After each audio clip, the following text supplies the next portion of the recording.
জোড়াফুলের হাতেই কালীগঞ্জ উপনির্বাচনে প্রায় 50,000 ভোটে জয়ী তৃণমূলের আলিফা আহমেদ। জয়ের ব্যবধানে ছাপিয়ে গিয়েছেন তার বাবা প্রয়াত বিধায়ক নাসিরউদ্দিন আহমেদকেও। হিন্দু প্রধান বুথগুলিতে 70% বেশি ভোট পাওয়ার দাবিতে দ্বিতীয় স্থানে থাকা বিজেপির শুভেন্দু অধিকারী তিনি জানাচ্ছেন। আর অন্যদিকে মেরুকরণের অভিযোগে সরব হয়েছে তৃতীয় স্থানে থাকা কংগ্রেস।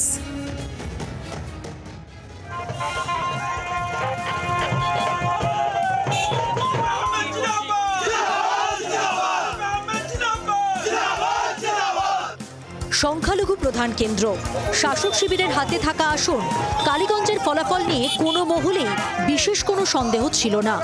তবুও 26-এর আগে সম্ভবত শেষ বিধানসভা উপনির্বাচন হওয়ায় নদিয়ার এই কেন্দ্রের দিকে নজর ছিল সব পক্ষের। সোমবার গণনা শেষে দেখা গেল তৃণমূলের হাতেই কালীগঞ্জ। তৃণমূল কংগ্রেস, মমতা ব্যানার্জি, আলিফা আহমেদ। উপনির্বাচনে 49,755 ভোটে জয়ী তৃণমূল প্রার্থী আলিফা আহমেদ। জয়ের ব্যবধানে ছাপিয়ে গেলেন বাবা প্রয়াত বিধায়ক নাসিরউদ্দিন আহমেদকেও। মানুষের ভালোবাসা, দোয়া, আশীর্বাদ বাবা নেই, বাবা কালীগঞ্জকে আগলে রেখেছিলেন, সেই জায়গা থেকে হয়তো আমি এসেছি। মানুষ কোথাও না কোথাও একটা ভরসার জায়গা পেয়েছে, আমার দায়িত্ব এতে আরও বেড়ে গেল। এদিন কালীগঞ্জের পানিঘাটা উচ্চ বিদ্যালয়ে সকাল 8টা থেকে শুরু হয় গণনা। মোট 23 রাউন্ড গণনার শেষে তৃণমূল প্রার্থী পেয়েছেন 1,02,179টি ভোট। দ্বিতীয় স্থানে থাকা বিজেপি প্রার্থী আশিস ঘোষ পেয়েছেন 52,424টি ভোট। তৃতীয় স্থানে বাম সমর্থিত কংগ্রেস প্রার্থী কাবিল উদ্দিন শেখের ঝুলিতে ভোট পড়েছে 28,262টি। এদিন তৃণমূলের জয় নিশ্চিত হতেই এক্স হ্যান্ডেলে পোস্ট করে শুভেচ্ছা জানান দলনেত্রী ও মুখ্যমন্ত্রী মমতা বন্দ্যোপাধ্যায়।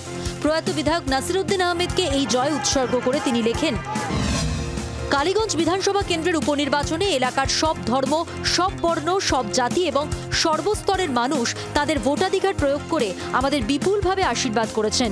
আমি নতমস্তকে তাদের আমার কৃতজ্ঞতা জানাচ্ছি। উপনির্বাচনে দল দ্বিতীয় স্থানে থাকলেও শুভেন্দু অধিকারীর দাবি হিন্দু প্রধান বুথগুলিতে এগিয়ে রয়েছে বিজেপি। বিরোধী দলনেতার এই তত্ত্ব অবশ্য উড়িয়ে দিয়েছে শাসক শিবির।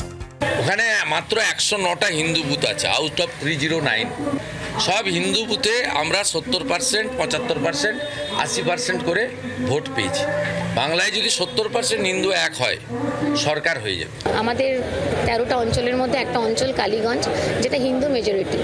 এবার সেখান থেকে প্রায় 3,000-এর কাছাকাছি আমরা লিড পেয়েছি। এটাই প্রমাণ করে দেয় এখানে কোনো পোলারাইজেশনের ভোট হয়নি।